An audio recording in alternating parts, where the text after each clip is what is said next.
সংবিধান সংশোধন না হওয়ায় বিদ্যমান পদ্ধতিতেই নির্বাচিত হবে নতুন রাষ্ট্রপতি। সংসদ সদস্যরা রাষ্ট্রপতি নির্বাচন করবেন।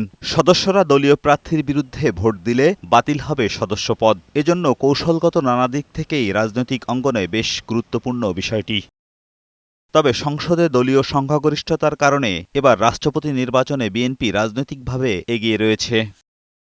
রাষ্ট্রপতি পদে বিএনপির বেশ কয়েকজন জ্যেষ্ঠ নেতার নাম আলোচনায় রয়েছে। দলটির মহাসচিব মির্জা ফখরুল ইসলাম আলমগীরের বিষয়ে জোর আলোচনা আছে।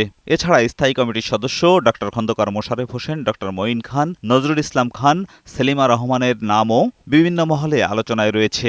এর বাইরে মানবাধিকার কর্মী আইরিন খান, প্রফেসর মাহবুবুল্লাহ, প্রফেসর ড নুরুল আমিন ব্যাপারী, ড নাসিমুল গনির নামও অল্প বিস্তারে আলোচনায় রয়েছে। এছাড়া স্পিকার হাফিজউদ্দিন আহমেদের নামও সম্ভাব্য রাষ্ট্রপতি হিসেবে আলোচনায় এসেছে।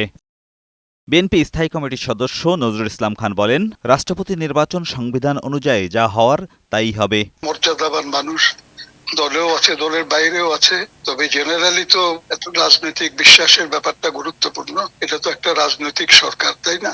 দলের নেতৃত্ব সিদ্ধান্ত নেবে এ ব্যাপারে। স্থায়ী কমিটির সদস্য সেলিমা রহমান বলেন, দেশের ক্রান্তি লগ্নে হাল ধরার পাশাপাশি গণতান্ত্রিক মনা এমন কেউ এ পদে আসবেন। গণতন্ত্র উত্তরণে যিনি শক্ত ভূমিকা পালন করবেন, রাষ্ট্রের প্রতি দায়িত্ব পালন করবেন, তা আমাদের সব নেতারাই তো প্রায় সেরকম। কাজে এখানে নতুন করে বাছার কিছু নাই। বিএনপি স্থায়ী কমিটির সদস্য খন্দকার মোশাররফ হোসেন বলেন, দল যাকে মনোনয়ন দেবেন তিনি রাষ্ট্রপতি হবেন, তবে নির্ভর করছে প্রধানমন্ত্রীর উপর তিনি কি চান। আমাদের পার্টি যা ভালো মনে করবে, আমাদের প্রাইম মিনিস্টার যা ভালো মনে করবে। তবে দলটির নীতি নির্ধারক ফোরামের আলোচনা শেষে এ বিষয়ে চূড়ান্ত সিদ্ধান্ত নেওয়া হবে বলে জানিয়েছেন দলটির সিনিয়র যুগ্ম মহাসচিব রুহুল কবির রিজভী। রাষ্ট্রপতির ব্যাপারে কি সিদ্ধান্ত হবে, এটা দল সিদ্ধান্ত যখন নেবে তখন নেবে, কি নেবে সেটা দল জানে। উচ্চতর নীতি নির্ধারণী ফোরাম আছে, নির্বাহী কমিটি আছে, সেটা দলের বিষয়।